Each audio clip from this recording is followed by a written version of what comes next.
Assalamualaikum Mas Lur dan Mbak Lur, ketemu lagi dengan saya Mingkrama 22. Salam persaudaraan kepada seluruh warga PSAT dan salam damai kepada seluruh pesilat Indonesia.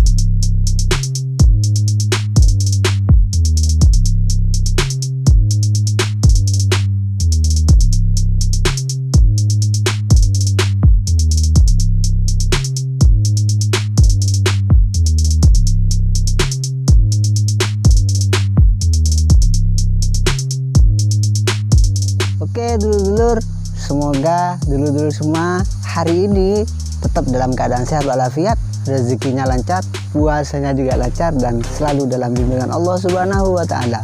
Amin ya rabbal alamin.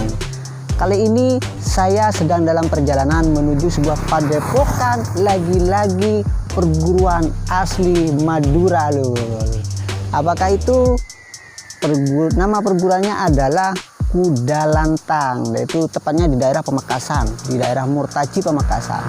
Jadi kita sekarang lanjut ke padepokannya Kuda Lantang. Jadi sebelum itu jangan lupa di like, di komen, dan di subscribe tentunya. Oke lur, ini dia videonya.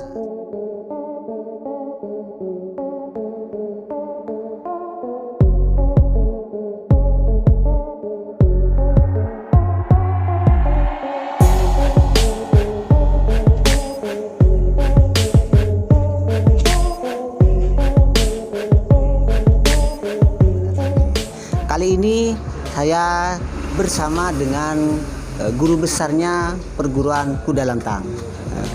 Jadi kembali lagi ke tema awal bahwa ternyata kita berusaha untuk mengangkat perguruan-perguruan yang asli Madura seperti itu. Dan alhamdulillah Kuda Lantang adalah salah satu perguruan yang asli Madura. Nah, monggo masnya untuk memperkenalkan diri. Nama.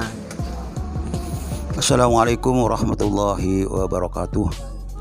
Alhamdulillah, saya kebetulan yang menciptakan perguruan pencaksilat Kuda Lantang, dan saya lahir tanggal 13 Juni tahun 1953. Saya lahir di Temenggungan, Jalan Temenggungan, Pamekasan, dan berkembang terus sampai saat ini. Ini untuk sementara perkenalan saya ya. Terus gini Mas, langsung ke pertanyaan awal. Kuda Lantang itu sejarahnya seperti apa? Saya tanya sejarah dulu. Alhamdulillah, perguruan pencaksilat Kuda Lantang lahir kebetulan pas dengan kelahiran saya tanggal 13 Juni tahun 1985, dan alhamdulillah sekarang umurnya sudah 35 tahun. Perguruan Kuda Lantang ini lahir awalnya saya melihat di pertandingan pencaksilat di Pamekasan itu kurang menurut pandangan mata saya kurang berkenan, maka saya pantas untuk mencoba menggali apa yang saya miliki. Saya dulu belajar banyak aliran termasuk tinju, kemudian silat bermacam-macam aliran yang saya ikuti. Pertama itu les bumi di Pamekasan, kemudian di Cimandi ya, kemudian Pamor. Nah, di Pamor itu saya melihat pertandingan atau peningkatan pencaksilat khususnya di Pamekasan itu tidak pernah berkembang. Maka saya mencoba merenung bagaimana cara khususnya Pamekasan itu lahir seorang pesilat yang handal bukan saja di tingkat Pamekasan tapi di tingkat Jawa Timur, bahkan di tingkat nasional. Alhamdulillah, setelah kelahiran Kuda Lantang itu dari awal murid Kuda Lantang yaitu saudara Imam, dan dua ada saudara Slamet Arifin. dari 2 orang itu kemudian berkembang dan berkembang. Namun dalam perkembangan ini yang namanya perjuangan selalu ada kendala yang cukup berarti, namun kendala itu dapat saya atasi dengan kesabaran dan perjuangan. Kemudian dalam perjuangan itu Kurantang lahir. Kurantang lahir itu sumbernya dari Al-Quran dan Al-Hadis. Maka dalam setiap mulai berlatih, murid-murid Kurantang itu mengucapkan janji Kurantang. Pertama adalah saya berjanji menjadi insan yang beriman dan bertakwa kepada Allah Subhanahu wa Ta'ala. Nomor 1. Nomor 2, kami berjanji menjadi insan yang berbakti kepada kedua orang tua. Yang ketiga, kami berjanji menjadi insan yang berbudi pekerti luhur. Karena dari sumber Al-Qur'anul Karim, maka warga ya atau anggota perguruan pencaksilat Kurantang ini adalah orang muslim. Tidak bisa orang luar atau tidak bisa orang di luar agama Islam masuk, tidak bisa. Asli orang-orang muslim. Itulah sebabnya Kurantang berkembang dan berkembang di semua cabang. Cabangnya sampai ke Sampang, ke Sumeneb ada juga, sampai Surabaya, bahkan di Jakarta sudah mulai membuka di sana. Namun insya Allah dalam ada kendala ini, virus ini, sehingga kami tidak bisa datang kemana-mana ini. Cukup main ini laporan ini. Sedangkan saya khususnya sudah tua lah, tidak bisa ikut seperti inilah. Tadi kemarin Pak Imam ini ada Mas Edi ini apa itu? Oh ya sudah ngerti saya. Nanti Mas Edi akan diwawancarai, silakan Mas Edi bercerita tentang sejarah. Kemudian di program pencaksilat tentang Kurantang ini ada tingkatan-tingkatan, Mas. Pertama adalah 0 sabu. Nah, berarti 0 sabu ini bukan istilah warga, bukan anggota, Mas. Namanya kalau kita istilahkan di pegawai negeri, calon pegawai, calon anggota lah. Kalau sudah 6 bulan baru naik sabu. Nah, begitu kenaikan sabu putih. Nah, sabu putih 3 bulan kemudian sabu putih strip putih. Di sini ada tanda putih ini. Setelah putih strip putih naik, hujan lagi. Kuning strip putih. Terus naik lagi merah strip kuning, merah strip merah. Baru hijau terus hijau, biru. Setelah biru strip kuning terus hitam. Alhamdulillah ya Pak Imam ini sabuk hitam nih. Ya sekarang tidak bisa bergerak ya kondisinya. Tapi dia kamus berjalan bilang. Semua ilmu yang ada di Kurantang sudah dia serap.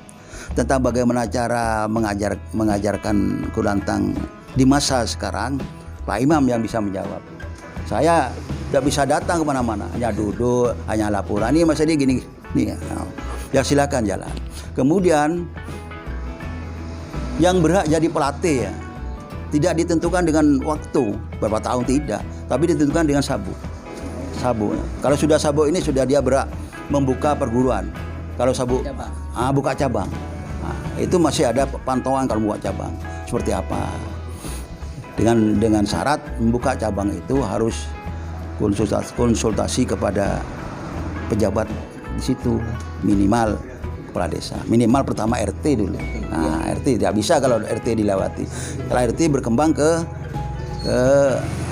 kelurahan atau kepala desa kalau di desa. Terus itu di desa ini di perguruan pencaksilat Kurantang ini ada tingkatan Mas. Tingkatan wilayah. Nah, kalau cabang pertama di bawah, ranting ya. Ranting itu kedudukannya di desa. Nah, kemudian anak cabang. Anak cabang itu kedudukannya di kecamatan. Nah, kalau cabang kedudukannya di kabupaten. Nah, itu terus berjalan. Kemudian lahir cabang, kemudian pengurus daerah Jawa Timur. Kendalanya ini kami akan mengadakan pelantikan daerah Jawa Timur. Kendalanya seperti ini lagi. Tidak bisa gerak. Gimana Pak? Ya sudah tuh, sabar saja. Ditunda. Semuanya akan ditunda. Kumpul-kumpul ya ditunda. Kumpul-kumpul kini tidak bisa. Gesekan seperti ini tidak bisa sebenarnya. 1 meter katanya. Tapi karena kita dasar ikhlas karena Allah, mudah-mudahan ya selamat. Nah, itu untuk sementara. Sekarang dulu saya sekarang bersama dengan ketua umumnya Kurantang dan beliau adalah masih saudara dari guru besar. Anggap murid pertamanya adiknya sendiri ternyata. Jadi masnya untuk memperkenalkan diri dulu. Baik, terima kasih. Saya adalah murid pertama Kuda Lantang, dan kebetulan saya juga adik kandung dari guru besar dan adik paling bungsu, dan mungkin satu-satunya dalam keluarga saya murid yang full belajar pada Kuda Lantang. Kayak gitu, Mas. Nama lengkap saya Muhammad Imam Solihan Ali. Insya Allah kalau pencak silat di Pamekasan mungkin banyak kenal saya, karena terus terang saya belajar pencak silat itu dari SD kelas 6. Nah, akhirnya saya sampai sekarang pun, karena ini bagian dari darah saya, pencak silat itu darah saya. Di samping itu juga membudayakan budaya Indonesia. Terima kasih, Mas. Kembali ke pertanyaan awal, langsung ke ini, Mas. Kembali ke sabu, Mas. Tadi ada tingkatan sabu, ada beberapa tingkatan sabu. Ya. Misalkan siswa itu latihannya normal, tidak ada kendala. Per sabu itu latihannya berapa lama per sabu? Baik. Per sabu itu tidak sama. Kalau sabu-sabu awal putih, kuning, dan ya putih kuning itu 6 bulan. Kalau sudah masuk merah ke atas, merah, hijau, biru, dan mungkin hitam juga lebih lama. Kalau merah dan hijau itu 1 tahun. Biru dan hitam itu kalau dilaksanakan dengan normal bisa 2 tahun. Jadi insya Allah kalau belajar normal dari 0 itu 8 tahun bisa sabu hitam. Jadi makanya dikatakan tadi bahwa sabuk merah, pelatih itu adalah sabuk merah. Jadi itu punya hak untuk melatih atau membuka latihan di cabang. Ya, jadi kalau kuning itu masih asisten dan tidak boleh membuka. Boleh membuka tapi dalam pantauan yang sabuk merah. Ya. Kadang-kadang untuk mencapai sabuk merah ini memang di Kuda Lantang cukup sulit, karena ujiannya, terutama ujian mental yang diutamakan. Kalau masalah pelajaran itu gampang, ya. Apalagi sudah masuk sabuk hijau, itu harus ada presentasi, ada pembuatan makalah tentang pencak silat, baik sejarahnya, tekniknya, atau perkembangan zaman sekarang, dan itu nanti akan dipresentasikan kepada pendekar-pendekar sabuk hijau, hitam, dan terakhir nanti akan menghadap pada guru besar. Karena terus terang untuk mencabut sampai sabuk merah pun ini cukup sulit banget, ya. Bukan fisiknya, tapi mentalnya yang rata-rata pesilat itu gagal di mentalnya. Nah, mental ini tidak hanya tapi etika, karena terus terang Kuda Lantang itu kalau masalah belajar silatnya itu hal gampang, tapi belajar etikanya ini tidak ada dalam bukunya soalnya. Kalau pelajaran kurikulumnya lengkap semua, bahkan saya melihat agak rumit memang, ya. Pelajaran di Kuda Lantang agak rumit, tapi pada dasarnya tujuannya nanti itu adalah penguatan mental. Jadi walaupun gerakannya seperti ini, tapi itu intinya masuk ke mental juga nantinya. Ya, jadi sekali lagi untuk menjadi pelatih di Kuda Lantang sabuk merah, seandainya ada 10 orang dari 0 sabuk yang jadi sabuk merah itu 1. Ya, rata-rata gagal setelah kuning banyak. Nah, mau masuk merah ini yang sangat sulit sekali, karena di situ guru besar berperan sekali menilai satu-satunya pesilat. Kuda Lantang itu ada kepanjangnya atau memang gimana? Ya. Baik, terima kasih. Kuda Lantang itu diciptakan oleh guru besar dengan segala upaya, baik mental maupun spiritual, karena tadi didasarkan kepada Al-Quran dan Sunnah. Jadi memberi nama Kuda Lantang itu tidak sembarangan. Nama kuda saja itu sudah tercantum di dalam surat Al-Quran Al-Adiyat, ya. Kemudian kepanjangan Kuda Lantang itu adalah kuat dalam pukulan, tangkisan dan tendangan. Jadi Kudalantang itu menitik beratkan pada kekuatan ketiga unsur tadi.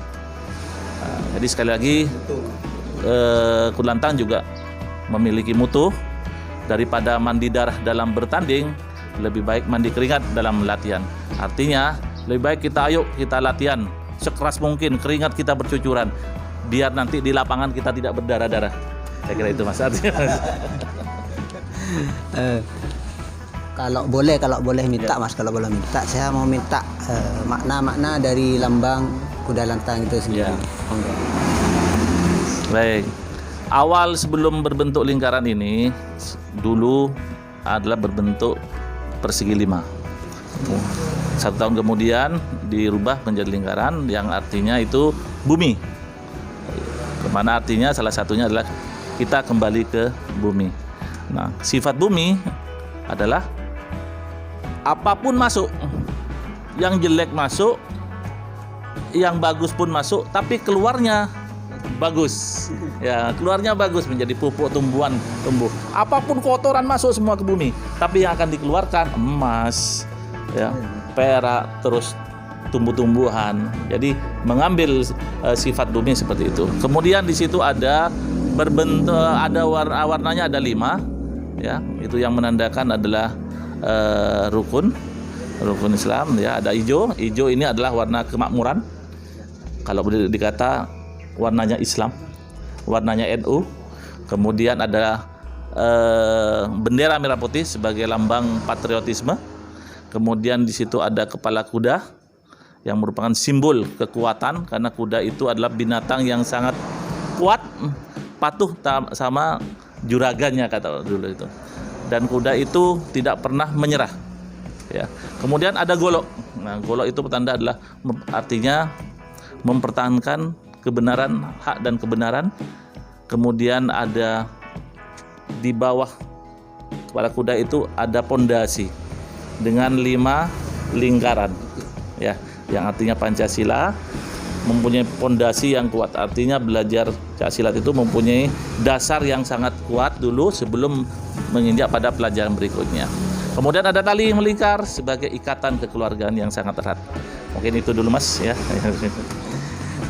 Terima kasih Mas Imam. Cabang-cabang yang sudah ada itu ada berapa dan di mana saja? Ya. Baik.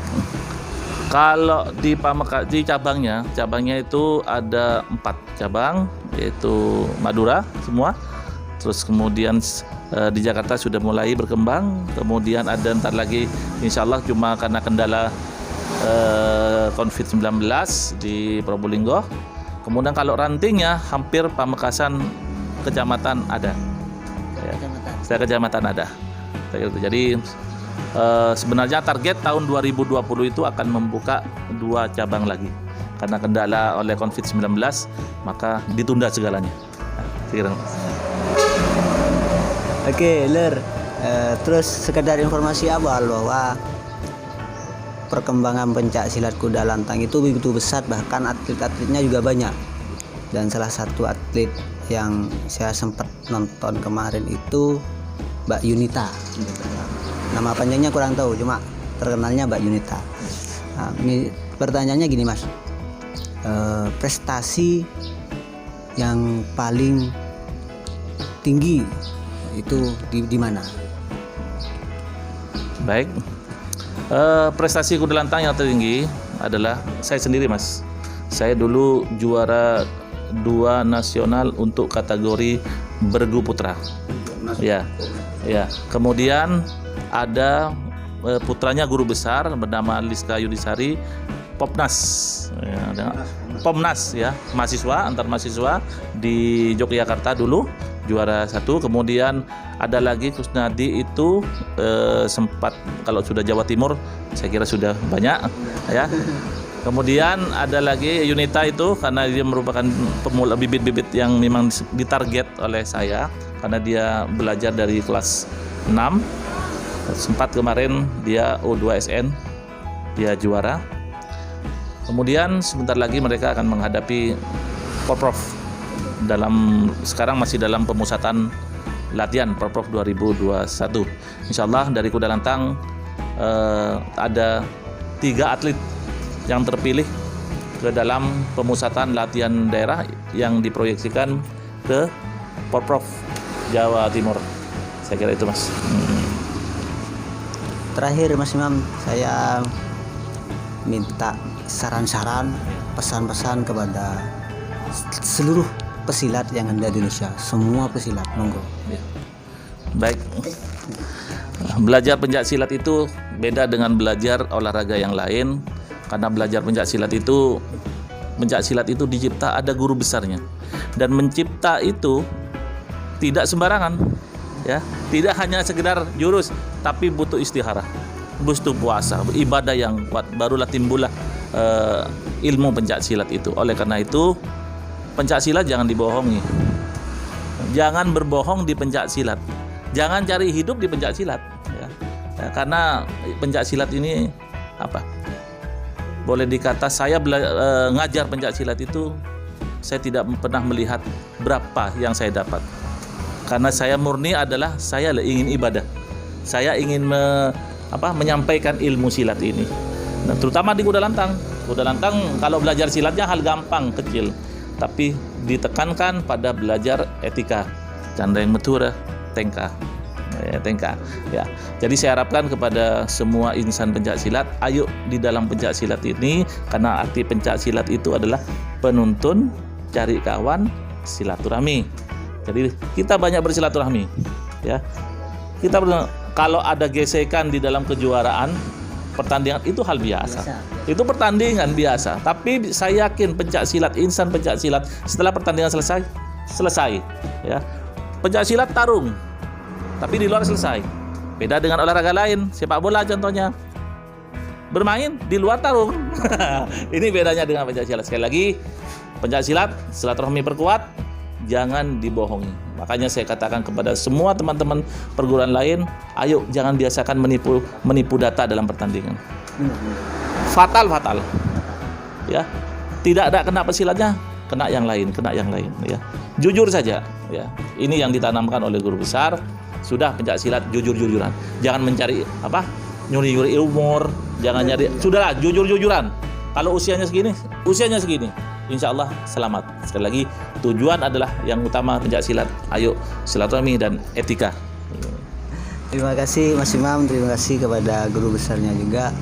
Dan untuk hari ini banyak ilmu yang kita dapat, banyak ilmu yang kita serap dari Kuda Lantang. Dan semoga kedepannya Kuda Lantang bisa berkembang lebih pesat lagi. Amin. Dan lebih besar lagi, dan juga semua perguruan juga bisa berkembang lebih pesat lagi. Amin. Terima kasih Mas Imam, terima kasih guru besar, dan salam persaudaraan, salam IPSI Jaya.